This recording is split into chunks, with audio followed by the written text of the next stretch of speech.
Hi all, welcome back to my channel. ಇವತ್ತು Tuesday ಬೆಳಗ್ಗೆ ಬಾಗಿಲಿಗೆ ರಂಗೋಲಿ ಹಾಕೋದ್ರಿಂದ ನನ್ನ ಡೇ ಸ್ಟಾರ್ಟ್ ಆಯಿತು. ಹಾಗೆ ಇವತ್ತು ತಿಂಡಿಗೆ ಶಾವಿಗೆ ಉಪ್ಪಿಟ್ಟು ಮಾಡ್ಕೊಳ್ಳೋಣ ಅಂತ ಹೇಳಿ ರೆಡಿ ಮಾಡ್ಕೊಳ್ತಾ ಇದ್ದೀನಿ. ಮೊದಲಿಗೆ ಸಣ್ಣದಾಗಿ ಹಚ್ಚಿಟ್ಕೊಂಡಿರೋಂಥ ಕ್ಯಾರೆಟ್, ಬೀನ್ಸ್ ಮತ್ತು ಬಟಾಣಿನ ಹಾಕಿ ನೀರಲ್ಲಿ ಚೆನ್ನಾಗಿ ತೊಳ್ಕೊಳ್ಳಿ. ಇದು ತೊಳ್ಕೊಂಡಾದಮೇಲೆ ಒಂದು ಪಾತ್ರೆಯಲ್ಲಿ ನೀರು ಕಾಯೋದಕ್ಕಿಟ್ಟು ಆ ನೀರಿಗೆ ಈ ತರಕಾರಿನ ಹಾಕ್ಕೊಂಡು ಸ್ವಲ್ಪ ಉಪ್ಪು ಹಾಕ್ಕೊಂಡು ಬೇಯಿಸ್ಕೊಳ್ಬೇಕಾಗತ್ತೆ. ಈಗ ಒಂದು ಪ್ಯಾನ್ನ ಬಿಸಿ ಮಾಡೋಕ್ಕೆ ಇಟ್ಕೊಂಡು ಅದಕ್ಕೆ ತುಪ್ಪ ಹಾಕ್ಕೊಳ್ಳೋಣ. ತುಪ್ಪ ಹಾಕ್ಕೊಂಡು ಗೋಡಂಬಿ ಹಾಕಿ ಗೋಡಂಬಿನ ಗೋಲ್ಡನ್ ಬ್ರೌನ್ ಬರೋವರೆಗೂ ಹುರ್ಕೊಳ್ಳೋಣ. ನಂತರ ಅದೇ ಪ್ಯಾನ್ಗೆ ಶಾವಿಗೆ ಹಾಕಿ ಗೋಲ್ಡನ್ ಬ್ರೌನ್ ಬರೋವರೆಗೂ ಹುರ್ಕೊಳ್ಳೋಣ. ಹೀಗೆ ಶಾವಿಗೆನ ಹುರಿಯೋದ್ರಿಂದ ಉಪ್ಪಿಟ್ಟು ಉಡಿ ಉಡಿಯಾಗಿ ಚೆನ್ನಾಗಾಗತ್ತೆ. ನಂತರ ಬೆಂದಿರೋ ತರಕಾರಿನ ನೀರಿಂದ ಸಪ್ರೇಟ್ ಮಾಡ್ಕೊಳ್ಳೋಣ.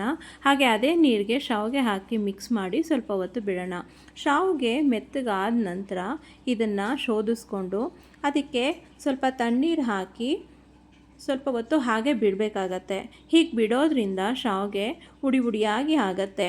ಅದೇ ಬಿಸಿನೀರಿಗೆ ಒಂದು ಸ್ಪೂನ್ ಎಣ್ಣೆ ಕೂಡ ಹಾಕೋಬೋದು. ನಂತರ ಒಂದು ಪ್ಯಾನ್ನ ಬಿಸಿ ಮಾಡೋದಕ್ಕಿಟ್ಟು ಅದಕ್ಕೆ ಸಾಸಿವೆ ಹಾಕಿ ಚಿಟಪಿಟ ಅನ್ಸ್ಕೊಂಡು ಎಣ್ಣೆ ಹಾಕ್ಕೊಳ್ಳೋಣ. ಎಣ್ಣೆ ಕಾದ ನಂತರ ಅದಕ್ಕೆ ಒಂದು ಸ್ಪೂನ್ ತುಪ್ಪ ಹಾಕ್ಕೊಳ್ಳೋಣ. ತುಪ್ಪ ಹಾಕಿದಾದಮೇಲೆ ಕಡಲೆಬೇಳೆ ಹಾಕಿ ಚೆನ್ನಾಗಿ ಫ್ರೈ ಮಾಡ್ಕೊಳ್ಳೋಣ.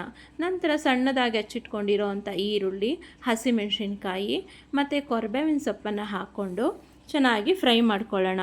ಇದು ಫ್ರೈ ಆದ ನಂತರ ಇದಕ್ಕೆ ಸ್ವಲ್ಪ ಒಂದು ಚಿಟಿಕೆಯಷ್ಟು ಉಪ್ಪು ಹಾಕ್ಕೊಂಡು ಬೇಯಿಸ್ಕೊಳ್ಳಿ. ಹೀಗೆ ಮಾಡೋದ್ರಿಂದ ಈರುಳ್ಳಿ ಸಾಫ್ಟಾಗಿ ಆಗುತ್ತೆ. ಇದಕ್ಕೆ ಒಂದು ಸಣ್ಣದಾಗಿ ಹಚ್ಚಿಟ್ಕೊಂಡಿರೋಂಥ ಕ್ಯಾಪ್ಸಿಕಮ್ ಹಾಕಿ ಕೂಡ ಫ್ರೈ ಮಾಡ್ಕೊಳ್ಳೋಣ.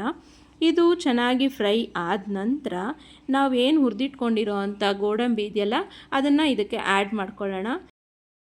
ಹೊತ್ತು ಫ್ರೈ ಮಾಡ್ಕೊಂಡ ನಂತರ ಇದಕ್ಕೆ ನಾವು ಬೇಯಿಸಿ ತೆಗೆದಿಟ್ಕೊಂಡಿರೋ ಅಂಥ ತರಕಾರಿನ ಹಾಕ್ಕೊಳ್ಳೋಣ.